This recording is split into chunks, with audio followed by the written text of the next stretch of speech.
What's good, YouTube? It's TLMJev. Welcome to the channel. If you're looking for a Diablo 4 Season 1 Necromancer build that is virtually unkillable, can 1 to 2 shot bosses, and can blast through all of the trash mobs on the highest forms of difficulty in this game, you have come to the right place. Let's hop straight into the build. Alright, so we're going to quickly run down the gear for this build, but just keep in mind that not all of the stats on my gear are perfect yet. We still have upgrades to do as well, so you can get this build way stronger, but as I have it right now, the build still hits up very, very high on Nightmare Dungeons, so you can really push to the higher ends of content, even if your build's not completely perfect yet. But let's quickly go over the most important stats to this build. We have critical chance, we've got critical damage, we have lucky hit chance. I didn't put it on the list, but lucky hit chance while you have a barrier is also very important. Just kind of pairing with that. And then with damage reduction while fortified. And another one I didn't put on the list, but is also pretty important with your bone prison, is vulnerable damage. Anyone inside of our bone prison will be hit with vulnerable damage, so we definitely want increases on that as well. So we're going to showcase the gear very quickly. I'm only going to really talk about the aspects because to me that's probably the most important part of the build. Obviously the stats are important as well, but I've kind of already given you a brief description of the stats to shoot for. Some of the other stuff will be kind of personal preference, the way you like to play or the way you want the build to really work. But the main thing you want to shoot for is those first stats I showed you, and lucky hit chance is your best friend. Get that lucky hit chance as high as possible because that's where most of your damage will come from. So starting off with the helmet, we have the max number of skeletal warriors is increased by 2. This is very important to the build. For the unique Ring of MENDELN effect to be active, you have to have at least 7 minions alive, so this just kind of helps have more active minions at all times. So for the chest piece, this is a pretty important aspect for kind of getting that invincibility aspect to the build. This really makes you very hard to kill because the more you have blood mist available, the way less often you will die. So with this ability, it triggers corpse explosions on surrounding corpses, and when it does that, your cooldown is reduced by blood mist for 0.4 seconds. So this is a really nice aspect to keep blood mist available at all times. For my gloves, I'm kind of missing a little bit of damage here. As you can see, we have 85% and the max is 120, but it increases the damage for 6 seconds after the Shadow Blight key passive damages enemies 10 times. This happens pretty regularly, so you're kind of always getting that 85% damage increase, so very nice to have on your gloves. For the pants, I know that the scroll down thing is kind of blocking part of the text, but it says that each time the Bone Storm damages an enemy, gain a barrier equal to 4% of your base life for 10 seconds. We're basically going to be popping Bone Storm all of the time, so getting that extra barrier to our life is very, very nice. For our boots, we have again more minions, more skeletal mages. This is again important to make sure we always have 7 active minions alive for our Ring of MENDELN. For our sword, we're using Bone Storm, consumes up to 8 corpses to increase its duration by up to 9 seconds. The max is 10. This is a really important aspect for the build, just making sure that your Bone Storm stays popping and is constantly giving you that barrier to your life. So for our offhand focus, I know there's a lot of text on the screen. Again, it's kind of getting blocked by that scroll down, but we gain 19% increased critical strike chance for 6 seconds when we cast Corpse Tendrils, and we deal 38% bonus critical strike damage to enemies who are damaged by the Corpse Tendrils. We're always popping Corpse Tendrils by ourselves and from our heart. Our heart is always popping Corpse Tendrils every few seconds, so we're constantly getting increased critical strike chance and damage. So very important to the build right there. So on our amulet, this is probably one of the most important aspects to just having extra survivability. We gain 0.67% increased armor for 4 seconds when we deal any form of damage, stacking up to 40%. So this is pretty easy to hit most of the time. You're constantly dealing damage, so you're constantly gaining extra armor. So this is also where we have our Wrathful Heart. This is the Barber Heart, very important aspect of our damage. Not the most important, but second most important. Critical strikes and all of the damage within 2.5 seconds is absorbed by the target, and then all of that damage is erupted, and it's increased by 14% per second. We have 2.5 seconds, so that means we're basically getting 28% increased damage on the enemy. If you can get this up to 4 seconds, then again, you're getting even more damage. So this is really important for the build. Not only the aspect, but that Barber Heart is very, very strong.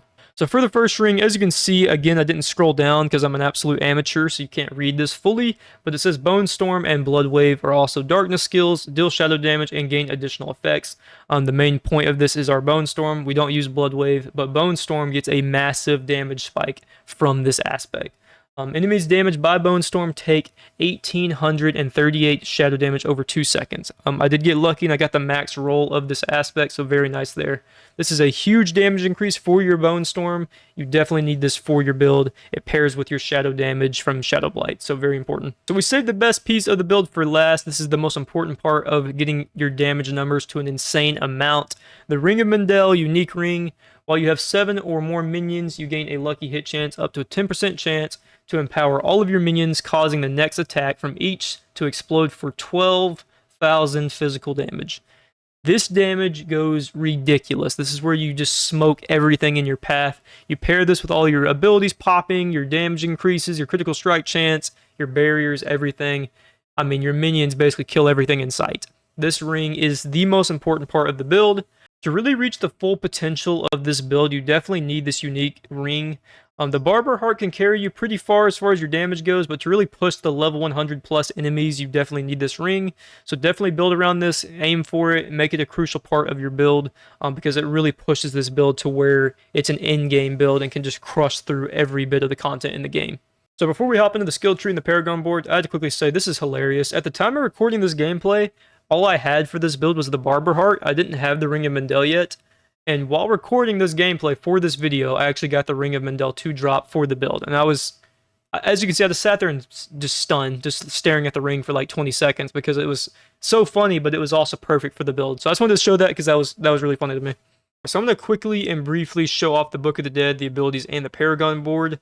We're using the Reapers for the Skeletal Warriors. We have a 15% chance to carve the flesh off of enemies, forming a corpse. With the Vicious Heart that we're using, obviously this is going to make this go crazy, getting extra corpses to automatically get corpse tendrils and corpse explosions. So very, very much a staple for this build. We're using these Shadow Mages. I also like the Bone ones and even the Cold. I feel like all of the mages are pretty good with their own right. I'm currently using the Shadow ones that they have the additional Shadow attack every 4th attack. It's pretty good damage.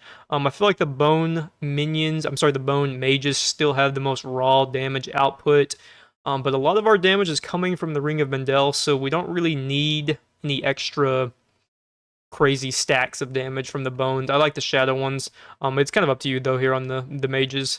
The Golem, we do have the Iron Golem sacrifice for increased critical strike damage by 30%. This is very, very nice for this build. We are just constantly popping crits all over the place, and then you get that 30% increase. The damage numbers are they're pretty nice. Alright, so hopping into the skill tree and the Paragon board. If you don't care about this portion of the video, don't worry. All of this will be down in the description below for you to go and look at for yourself. Keep in mind, I'm level 66, so I could have a lot more Paragon points. I also don't have any of the Paragon points from Renown, and I believe that's 20 points right there that you could have into the build. So if you're further along and less lazy than me and have your Renown Paragon points, then you can put a lot more points into this build to make it even stronger. But I wanted to give a quick disclaimer about that. So we're going to quickly go through the skill tree. I'm not going to give any deep description about the abilities or what they do. I'm going to assume that most of you know what most of the abilities do now at this point. We haven't really gotten anything new as far as the actual abilities and their usage. So I'm using Reap, and then we're going to build into Acolyte's Reap. And then we have a level 3 Hued Flesh. This is pretty valuable and pretty important to the build. Blood Mist is our survivability. As you can see, I have 5 ranks of contribution for my items. I don't think you necessarily need anything more than rank 1 Blood Mist. So eventually I would like to have the Blood Mist points be put elsewhere into a different ability. Not sure exactly what, but I would rather have those points into a way stronger ability. All you really need is rank 1 Blood Mist to make this build get going. It does help the cooldown get a little bit reduced, so if you want the extra ranks, I can understand that, but I don't think having level 6 Blood Mist is a necessity to this build. We are using Bone Prison, rank 5, and then we're going to enhance Bone Prison and then Ghastly Bone Prison. Very, very important to this build. The Bone Prison makes all of the enemies inside of it vulnerable, so a massive damage spike whenever they're inside the prison. Very important. We've got level 1 Grim Harvest, and then we've got level 3 Fueled by Death. Again, very nice damage increase for consuming corpses, which we do a lot of that with this build. Level 1 Corpse Explosion. This is an ability we're not going to put on our skill tree. It's just going to pop automatically from the Vicious Heart, so very important to have. And then we're going to source into Blighted Corpse Explosion. Alright, so I'm going to quickly show off a part of this build that is actually not my own idea. I got this from a YouTuber named Goblin. His name will pop up on the screen right now. This part of the build is 100% his idea, and it is very, very smart for the highest tiers of Nightmare Dungeons. If you're pushing the highest tiers of Nightmare Dungeons, you need Transfusion. Blood Orbs heal your minions for 60% of the amount.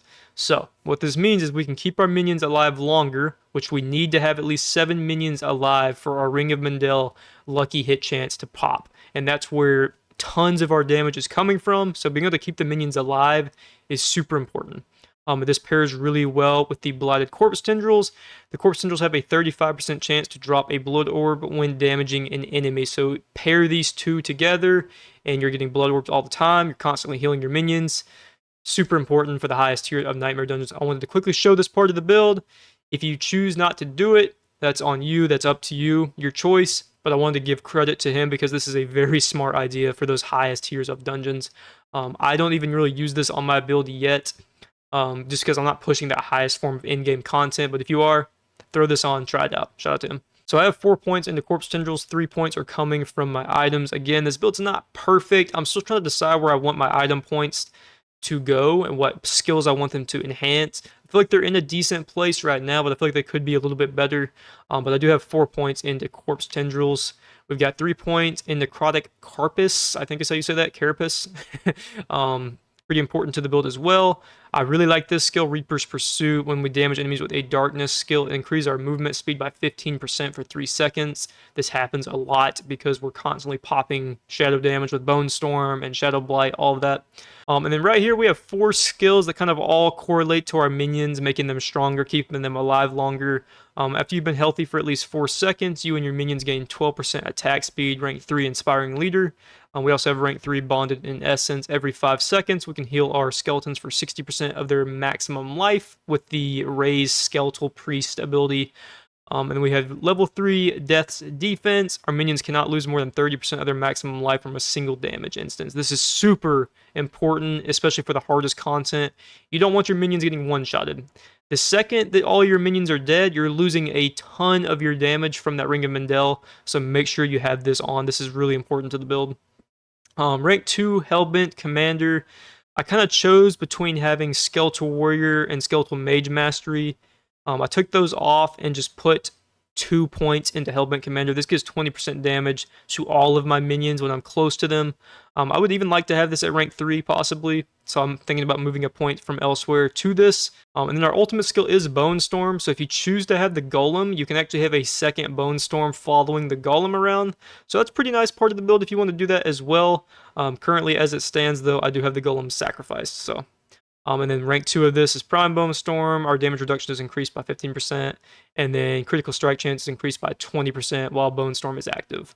Both of these will basically be active all the time because we're going to keep Bone Storm popped probably 85-95% of the time. The only time that you may lose your Bone Storm is whenever you're kind of just running through a dungeon. There's no enemies really. That's about the only time. And at that point, it doesn't really matter anyways. And then we do have Shadow Blight as the passive skill here. I'm not going to read all of this, but basically it gives us extra shadow damage every, 2 seconds or whatever it may be. Very important to the build. A lot of things that we have, like Bone Storm, are popping shadow damage. We have the Shadow Mages, so all of this is getting an increase from Shadow Blight. As far as the Paragon board goes, I'm not going to get into a detailed description of this. You can kind of see the board. We are using Gravekeeper in the first slot, and then we are using Blood Drinker in the second slot. These are both pretty strong for the build. Here's the full overhead view. You can pause. Again, this will be down in the description. You can go and look at the full Paragon board for yourself. This is kind of where I have it as of right now. Hope you guys enjoyed the video. If you did, don't forget to leave a like and subscribe to the channel for more Diablo 4 content. Leave a comment down below. Let me know one thing you like about Diablo 4 and one thing you don't like. I'm having a blast with the game. I think it's fun, but I know there's a lot of things with this game that still need to be changed and fixed. So I would like to hear y'all's feedback on that. Have a great rest of your day. TL and Jev, and I'm out.